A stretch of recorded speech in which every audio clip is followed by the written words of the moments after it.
आज की कड़ी में हम दुर्गा देवी के तीसरे रूप का वर्णन करेंगे। नवरात्रि के तीसरे दिन माँ चंद्रघंटा की पूजा की जाती है। मैं आशा करती हूँ कि आप सभी भक्त गणों के घरों में माँ की मूर्ति या चित्र के सामने अखंड ज्योति प्रज्वलित है और प्रथम दिन बोए हुए जौ के बीज अब अंकुरित होने लगे हैं। नवरात्रि के 9 दिन पूजा का स्थान इसी प्रकार सुसज्जित रहना चाहिए। माँ दुर्गा का तीसरा रूप चंद्रघंटा अलौकिक वस्तुओं के दर्शन कराता है। यह स्वरूप बहुत आकर्षक, कल्याणकारी और शांति प्रदान करने वाला है। इस स्वरूप में देवी के माथे पर घंटे के आकार का अर्धचंद्र है, इसलिए इन्हें चंद्रघंटा कहा जाता है। इनका शरीर स्वर्ण के समान चमक धारण करता है।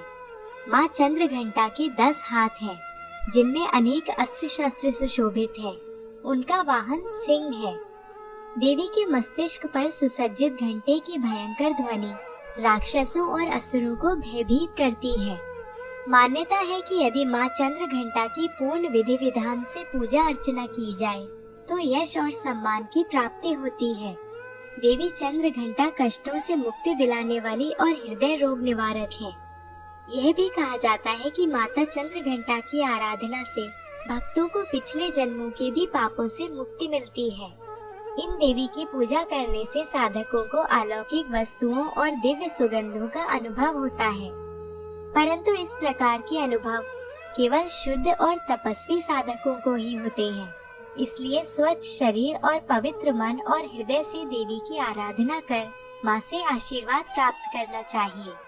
उनकी उपासना से सहज ही सभी सांसारिक कष्टों और बंधनों से मुक्त होकर हम ध्यान में लीन हो सकते हैं।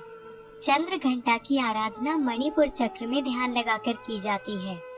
अब जानते हैं माता चंद्रघंटा की पूजा विधि। सबसे पहले माँ चंद्रघंटा को कुमकुम का तिलक लगाकर चरण स्पर्श करें। अब जैसा कि हमने नवरात्रि के पहले और दूसरे दिन की पूजा में अग्नि को लौंग का जोड़ा अर्पित करने की विधि बताई है, उसी प्रकार लौंग अर्पित करें।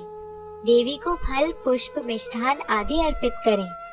यदि आप अच्छे मन से स्वयं कोई मिष्ठान बनाकर अर्पित करते हैं तो देवी प्रसन्नता पूर्वक स्वीकार करती हैं।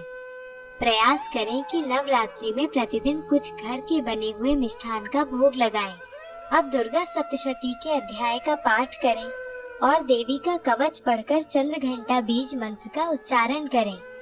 यह बीज मंत्र इस प्रकार है: ऐं श्रीं शक्त्यै नमः। इसके पश्चात देवी चंद्रघंटा मंत्र ओम ऐं ह्रीं क्लीं चंद्रघंटायै नमः की एक माला का जप करें। अब दुर्गा आरती या यदि आपकी पुस्तक में माँ चंद्रघंटा की आरती है तो उसे प्रेम पूर्वक गाकर माँ की आरती उतारें। इसके पश्चात माँ से प्रार्थना करें कि आपके सभी पाप नष्ट हों और क्षमा याचना के साथ पूजा का समापन करें। और मित्रों, इस प्रकार समाप्त होती है हमारी यह जानकारी। अगले वीडियो में हम लेकर आएंगे देवी के चौथे स्वरूप कूष्मांडा की संपूर्ण कथा। नमस्कार।